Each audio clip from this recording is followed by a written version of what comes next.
Hello guys, MGH here and welcome to an Ultimate Team video on my channel. It's been a while since I did something like this where I'm doing some sort of like prediction video where I wanted to be talking about the team of the year. And I just want to say right off at the start here guys, just a quick disclaimer. This is my opinion. Everyone is allowed their own opinion. There will be a team of the year that everyone will like, dislike. There'll be players that people think should be in it, shouldn't be in it. This is my MGH's team of the year. But I think actually it's going to be pretty close to what everyone else is thinking, bar one or two players. You've got to remember, obviously, I haven't watched every single game this season, so there might be some players who, you know, might have been absolutely incredible, but I never really saw them play. So there will be a couple, I'm sure, that some people might disagree with. But just to get that out of the way, also, if you are looking to get some coins, you can check out Footcoin Emporium in the description. You can get 5% using MGH, 5% off, not bad. Anyway, so we're going to get straight into the team here. We've gone with a 4-3-3, which is, I think, what they tend to use in Team of the Year most of the years anyway.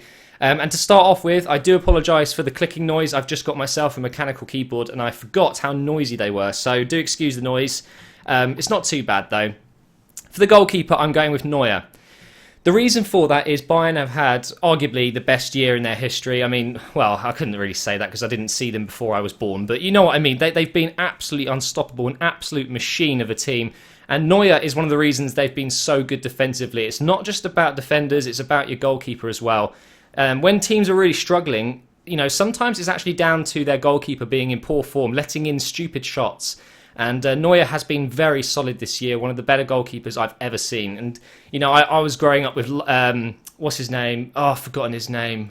Kahn, that's it, for Germany. There's been so many good players like Seaman as well. But Neuer, for me, whew, what a player he is. As backup, I would say Courtois. I think he's also been very good for Atletico Madrid. It would be a shame to see him at Chelsea because I'm not sure if he would start. Maybe when Czech's getting a little bit too old to play every game. But either way, Neuer is going to be my goalkeeper. We're going to go to right centre-back first.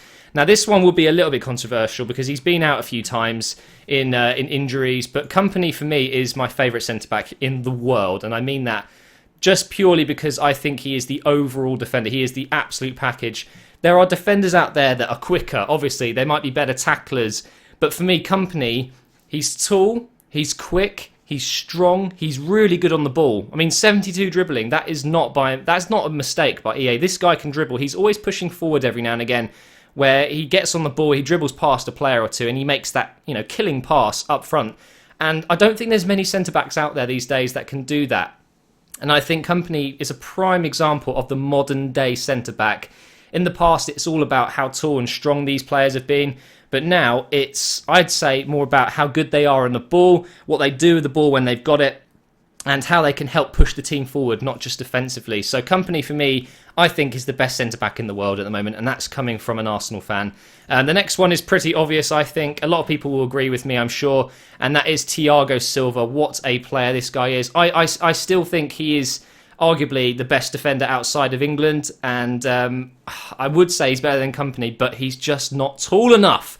Is it just me? I mean, Thiago Silva, I think, obviously is a great player, but he's great in the air, but he's not as tall as I think maybe if he was a bit tall, he'd be better. That's all I'm saying. But that would mean he would lose his, you know, his agility, his pace, and I don't know what to say. Silva and Kompany, they're both equally good, maybe as good as each other. I just think I prefer, personally, Kompany. That's just me anyway. Now, right back was an easy choice for me. It's a very simple one, and that is obviously Lahm. We'll go with his normal right back. Lahm is without doubt the best right back in the world, closely followed by Zabaleta, I think. I almost put Zabaleta in the team, but then suddenly Lahm came across in my mind. One of the best defenders of all time. I think the fact he's so versatile, he can play in CDM, he can play left back, which he has done for Germany, but there's no doubt about it, he's the best right back in the world, and it's a shame he's getting on a bit because obviously there are younger players out there that could quickly overtake him, but I think Lahm, yeah, fantastic player. And now moving on to left back, another easy choice for me, and it's one of the younger players in this team, and that is Alaba. I'm not going to, you know, blow his trumpet here, if that's the right one to say, the right word to say, or phrase. I think he will be the best left back in the world in the next couple of years. I think he's actually very close already. I mean, there are some exceptions. I think Baines is up there, but Alaba is absolutely fantastic. At the age, I think it's 21, I can't believe how good this guy is. He's so mature. He's so good at going forward, and he's so good at going back. I mean, look at those stats in Foot or FIFA Ultimate Team. I mean, those stats are, as good as some, players going forward. So he's a real good one. But like I said, Baines, I think, could have gone there as well. What a season Baines has had as well. We'll start off in the midfield here. The midfield, I think, for me, was the most difficult part because there's been so many good ones. But the first one I'm going to go with is Schweinsteiger. There's no other reason to say other than he has been the most complete midfielder for recent years. I think he's absolutely incredible on the ball. He's good at dribbling, he's good at defending, he's good at heading, he's good at shooting, his passing is immaculate. And for me, he's been one of the best, like I said, one of the best midfielders in recent years. But the reason it was difficult to do midfield is because I can only pick 3, and there is so many that I would like to put in this team. But for me, Schweinsteiger is one of the players that impressed me the most last year, especially with Bayern. Obviously, they're going to have many players in this team of the year. But he stood out for me. I think Kroos was also very good. I remember the goal he scored against Arsenal. That really made me go, wow, that's a nice, very good player. But they've got so many good midfielders. I'm sure Goetze is going to step up and possibly be in the next year's team. But yeah, Schweinsteiger for me. Now, in the middle, this was the most difficult because I know lots of people will probably disagree with me, but I've gone with Toure. I think this guy is arguably the best central defensive midfielder in the world right now. There's no doubt about it. The most complete midfielder in that position. CDM, I mean, going forward as well. My God, what a player he is. And I think for Man City, without him, they would have definitely struggled a bit more this season because he has been behind everything. He is absolutely incredible. And for me, he had to be in this team. And I know people will disagree with me. And they'll probably disagree with this next one as well. But people forget about this guy. And that is, of course, Vidal for Juventus. Now, Juventus are absolutely unstoppable at the moment. They are 30 points ahead of AC Milan in the Italian league, which says a lot about AC Milan, but also says a lot about Juventus and how good they are. They're just winning every game. It's absolutely insane. And I think the main reason behind it is this guy, Vidal. One of my favourite players in FIFA as well. Very balanced. He doesn't have any stats below 69, I think it is. 69. And for me, had to be in here. Obviously, there are other players that I would have liked to put in the midfield, but whether they're midfielders is up to you. But I've got Ribéry, I've got Robben, Bale technically, but I think Vidal and Toure had to be in this team. I think these 3 would be the best 4-3-3 midfield set you could have in the world. I genuinely believe that. Absolutely incredible players. I'm going to go for left wing because it's so obvious. There's no point even talking about him, but that is of course Ronaldo. For me, the best player last year of 2013. He has to win the Ballon d'Or. There's no doubt about it. And I think, there's a lot of arguments between Ronaldo and Messi, but for me, I think Ronaldo is the best player in the world. I think he is. I would have Ronaldo in my team over Messi every day of the week. And, I would love to explain why. And I could go on about it for days. So I'm just going to say Ronaldo is my personal favourite. And the reason behind it, the main reason behind it is he is the perfect athlete. I think if you look at the differences between him and Messi, Messi is the guy you want on the ball, right? You want him on the ball. He's a technician. He will find the net lots of times from awkward places.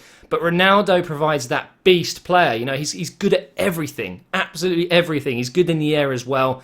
And for me, he's the better player.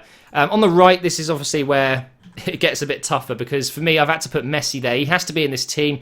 Although he's been out injured for the best part of the last few months, he still had an absolutely astonishing year for Barcelona. World record breaking.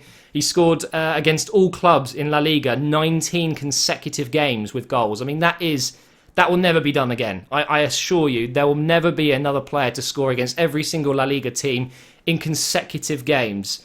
That is world breaking. I cannot believe how he did that. Unbelievable. I watched the last game where he needed to obviously score that goal to make it 19 in a row against all the other teams. And when he scored it, he was just like, yeah, okay, just scored a goal. Well done.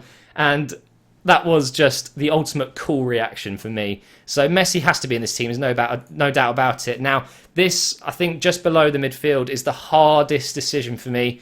But I'm going to do it anyway. People are going to hate me for it. I've spelt his name wrong there. For me, it has to be Suarez. Not just because of the last few months. Obviously, he's been insane since he came back from his ban. But he had a very good season last year as well. And not many players get linked with all of the best clubs in the world for no reason. This guy, for me, at the moment, in form, or on form, I should say, Suarez is the best player in the world. For striking, I think, because obviously Ronaldo's a left winger. But it was so close. I had Ibra there. I also had Messi as striker and Robin as left winger, Ronaldo's right winger, whatever. Putting Ribéry and Robin in was difficult because obviously this formation doesn't really allow it. But for me, Suarez has to be there, and it's difficult not to put him in there. So let me just go through the other players that didn't make it, just so I don't get angry people shouting at me. I've got Courtois in goal. I've got Ribéry and Robin. I've also put Aguero on my subs. I'm not sure how Aguero would get in, though, because, well, he didn't have the best season last season, but obviously this year he's been very good. Unfortunately, out-injured.